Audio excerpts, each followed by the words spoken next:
ya. Jadi jangan sampai kita saat marah itu terlewat batas gitu.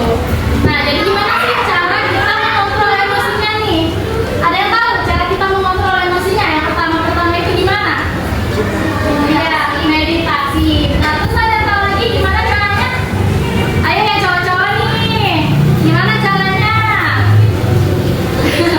Nah, yang pertama itu di sini orang Islam semua.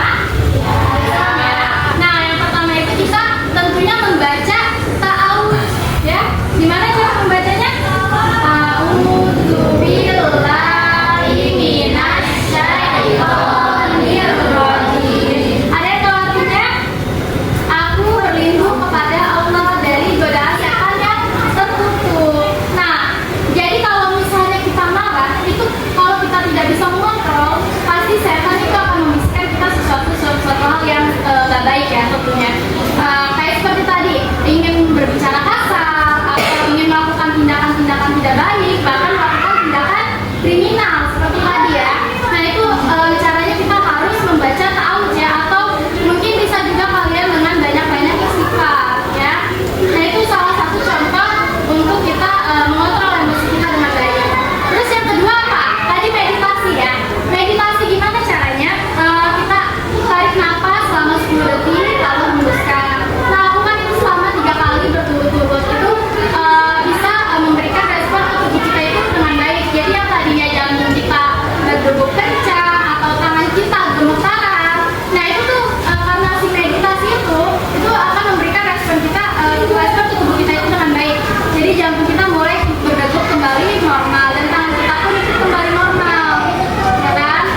Terus ketiga gimana? Ada yang pernah berantem di sini atau ada yang pernah marahan di sini? Ada ya?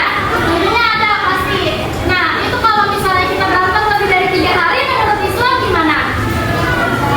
Gak usah ya, gak boleh ya. Nah kalau misalnya kita berantem atau mungkin kita sedang bertengkar hebat gitu, nah tentunya kita harus menjauhi orang itu terlebih dahulu. Mungkin kita berdiam diri, ya kan? Terus kita harus memikirkan hal-hal yang positif atau menenangkan diri kita terlebih dahulu. Nah seperti itu ya anak-anak ya. Kalian gak mau kan kalau misalnya kalian gak bisa mengontrol emosi, terus gak taunya kalian jadi melakukan tindakan kriminal. Mau kan?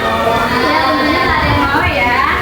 Tentunya kita semua lulus dari sekolah ini, nanti setelah kita lulus dari sekolah ini kita hidup di masyarakat, bekerja, itu kita harus tetap bisa mengontrol emosi dimanapun berada. Karena kita nggak tahu ya, kemarahan itu kan pasti bisa terpancing karena orang lain. Nah maka dari itu kita juga harus bisa cari tahu nih cara mengontrol diri kita dengan baik dan benar. Ada yang mau ditanyain lagi mungkin dari sini? Ada yang mau bertanya? Nggak ada ya? Nah dari mengontrol emosi tadi, mungkin kalian nanti bisa diterapin juga ya di rumah atau mungkin di sekolah gitu ya. Kalau misalnya kalian udah mulai tahu nih ciri-cirinya, oh tangan saya mulai gemetar nih, oh jantung saya mulai berdegup kencang nih. Nah itu artinya kalian akan marah ya, akan marah besar ya. Tapi jangan sampai kalian itu melakukan tindakan-tindakan yang kriminal ya, atau tindakan-tindakan yang tidak baik, atau mungkin berbicara kasar kepada teman itu juga nggak boleh ya. Jadi kita juga harus tahu cara mengontrolnya. Nah tadi itu cara mengontrol emosi dengan baik, dan tadi itu kita udah tahu ya ciri-ciri saat kita akan marah itu bagaimana. Jadi itu kita bisa terapin nanti di rumah atau juga di luar rumah, di luar sekolah dan di sekolah ya. Jadi kita udah tahu nih sekarang ciri-cirinya, dan kita sudah harus bisa menerapkan caranya mengontrol emosi dengan baik ya anak-anak ya. Anak-anak baik, pintar, cantik dan hebat, juga ganteng.